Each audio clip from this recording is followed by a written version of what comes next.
Sissy wanted to come say hi. What do you have to say? You tell everyone about how you went on my iPad and you actually moved the screen. Hi, I'm Miranda and welcome to Books 101. So today I am bringing you my August haul and also my birthday book haul. Last year I didn't really have like a specific kind of birthday book haul because I kind of mashed the books that I got for my birthday into the books that, you know, I got during the month. So I'm putting the two together, so it's an August/birthday book haul. This month I hauled a grand total of 14 books. Books are really awesome. There are some new releases kind of coming out, so I was all there, you know, to see what's new and what's around the store. I'm gonna be really obvious to start off firstly, but the first book I hauled is Silver Shadows by Richelle Mead, fifth book in the Bloodlines series. Cost me to still lay the price tag on. See, it got reduced. $20 to $15. $5 off. They always do this, it's so exciting. I have started reading this book. I'm like nearly halfway and so far I'm loving Silver Shadows. It's really good. For me, this series, it picked up after Fiery Heart. Fiery Heart was really good, so I was really excited for this. The next book I'd like to thank Ebony for sending to me for my birthday. Thank you so much, Ebony from Ebony Ills. I'll leave her link down below. She's a Melbourne booktuber like me. Make sure to go check out her channel. She's fabulous. And for my birthday, she sent me a Rebel Belle. And I've wanted this book for so freaking long. And it's absolutely gorgeous. It's in hardcover. Oh, Harper? Oh my god, Miranda. Can't even read it. Harper. Harper Price, Peerless Southern Belle, was born ready for a homecoming tiara, but after a strange run-in at the dance, Harper's destiny takes a turn for the seriously weird. She's imbued with the powers of Paladin, guardian with agility, super strength, and lethal fighting instincts. When life can't get any more crazy, Harper finds out who she's charged to protect, David Stark. Sounds like Game of Thrones, anyway. School reporter, subject of a mysterious prophecy and possibly Harper's least favourite person, things get complicated when Harper starts falling for him and discovered that David's own fate could very well destroy the earth. Oh, shit. Definitely catastrophe going on there. So this looks like a really good book. Tell me if you have read it down below.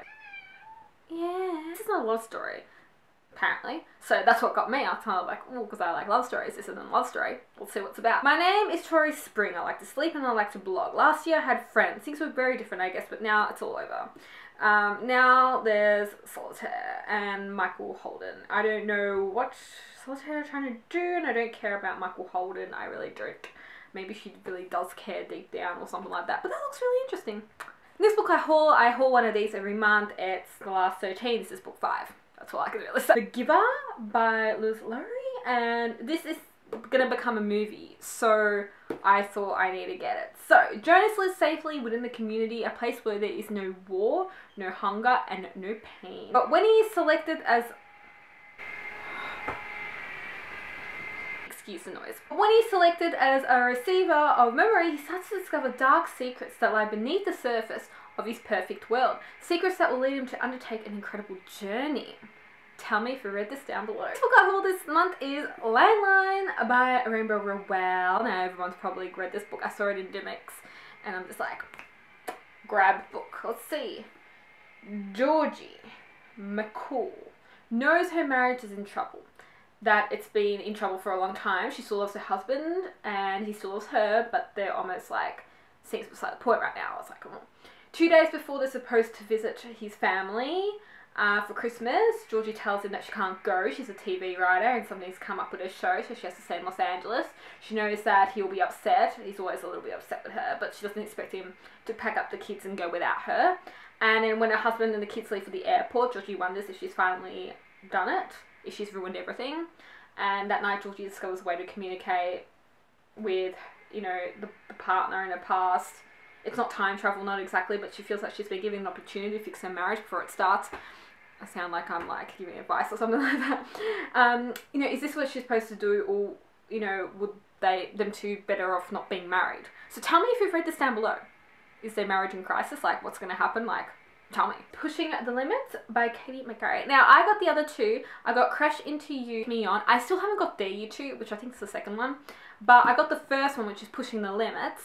And this is like a good little contemporary read. It's like, I can't remember that night that changed my life, the night I went from popular girl to learner freak. My family are determined to keep that way. They said therapy was supposed to help. they didn't expect Noah. Noah is a dangerous boy my parents warned me about, but he's the only one who will listen, the only one who will help me find the truth. I know every kiss, every promise, every touch is forbidden. We Were Liars by E. Lockhart. And this looks like a really interesting book. I had to get it. And apparently it's really mysterious. So, a beautiful and distinguished family, a private island, a brilliant damaged girl, a passionate political boyfriend, a group of 4 friends, the lies, whose friendships turn destructive, a revolution, an accident, a secret, lies upon lies, true love, the truth. That's the blurb. So if you've read this book, tell me if it's good, because I've heard it's really good. 4, a Divergent collection, and as the other one, I got this off. It was 20, it was 15, that kind of thing.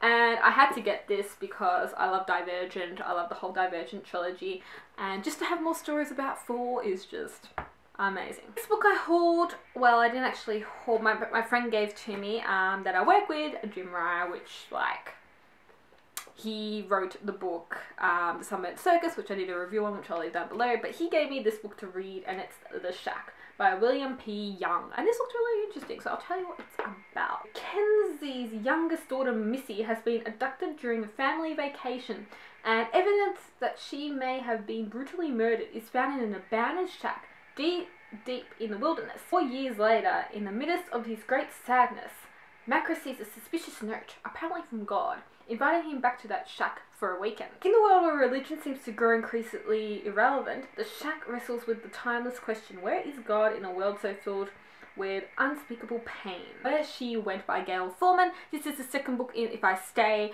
You all probably know If I Stay is becoming a movie, and yeah, so this is the second book, like the sequel to that first book, which is If I Stay, and this is told by Adam's point of view. If I Stay, the first one's told from Mia's point of view, and Mia kind of, has this accident, and it's like she has to make the choice, if she stays, human, like if she can go back to her life or whether she wants to die, and, that's the first one. In this one, 3 years later have passed, and it's more kind of Adam's point of view. So I got this, and I have read it, and I liked If I Stay actually a bit better, even though people say they like this a bit better because it's more kind of heartfelt and like they really liked hearing about Adam and stuff like that. I don't know, I think I like this If I Stay a bit better. The next book I hauled, I like to thank Caroline over at Random House Australia for, and that is Toxic Heart by Theo Lawrence. This is the second book in Mystic City, and oh my god, I love Mystic City. I read it so long ago now, but this is the second book, and I'm so excited to finally receive it.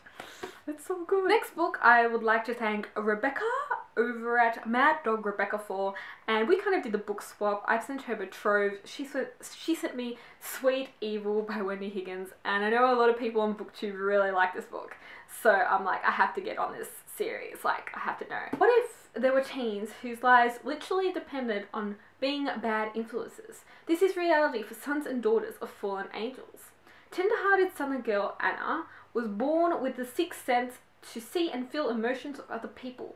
She's aware of a struggle within herself, an implacable pull toward danger, but Anna, the ultimate good girl, has always had the advantage of her angel side to balance the darkness within. It isn't until she turns 16 and meets the alluring Caden Rowe that she discovers her terrifying heritage, and her willpower is put to the test. Here's the boy your daddy warned you about, if only someone had warned Anna. So apparently no one has warned her, but this looks really good. If you've read it, tell me down below. The final book that I hauled this month, I know you're probably thinking, Miranda, see this series here, the Shiva trilogy? I never really enjoyed the Shiva trilogy. Like, I read it once and I'm like, I don't think I can ever do it again. But I ended up hauling Sinner. It came out and it was like a, I don't know, like a 0.5 book between one of these books, and I'm just like, oh, I may as well get it because it goes with the series. This isn't told from, Grace and Sam's world. Thank God, I didn't like them. This is told from Cole characters in that point of view, and also Isabel. So it's like a spin-off of those two characters in this book, which I actually like those two characters better than the actual two main characters, so I might enjoy this a bit more. Before I, conclude this video, I would like to thank someone. On my birthday, cheeky Lathan from Lathan Neville made me a happy birthday video, and he got other booktubers to wish me a happy birthday. So I just want to say a quick thank you to Lathan. Thank you so much for making that video. It meant so much, and I was crying when I watched it. I absolutely loved it. It's just the thought and that you do something like that for me, that means a lot. So thank you so much for making that video for me. I like to thank Lanely from Ginger Reads Lanely for sending me a little happy birthday message. Thank you so much, and I really appreciate it. I'd also like to thank Gary from Books Need Love for also participating in the video. Thank you so much. I loved hearing your little message, and yes, Hong Kong, if I'm still coming, definitely catch up. I'd also like to thank Richard from Book Boys and Such. Thank you so much, Richard. That was so cool. Hope you have a motherfucking day. I loved it. I'd also like to thank Helene from Helene Jefferson. Your message was wonderful, and just all over the world. You're just fantastic, and you're an amazing person as well. And I'd also really like to thank Kelly from Kelly's Book Spill. That message, I was crying when you came on. Your message was just so lovely, and your words were just so kind. And just thank you so much to say those things about me. I really appreciate it. I'd also like to thank Kyla. Thank you for your message. And it's okay, girl, that you didn't have time to film a video. That's fine. But thank you so much for your message. And Ebony as well. I'm sorry that you were sick and that you couldn't film for that. But thank you so much. And, you know, as well for Lathan, thank you so much for that video. It really meant a lot for me. And I'm so happy that, you know, someone did that. That's just amazing. You better watch out for your birthday though. So that is the end of my August/birthday book haul. I really hope you enjoyed it. Next month I'm going to be having my usual September haul, but also an indie haul. I got involved with some indie authors and they sent me some books. So I'll be doing an indie haul as well, and that should be really interesting. I'm trying to get books out there that people may not have heard of, so I am really excited for that haul, which is coming soon. I am Miranda. Thank you so much for watching. See ya!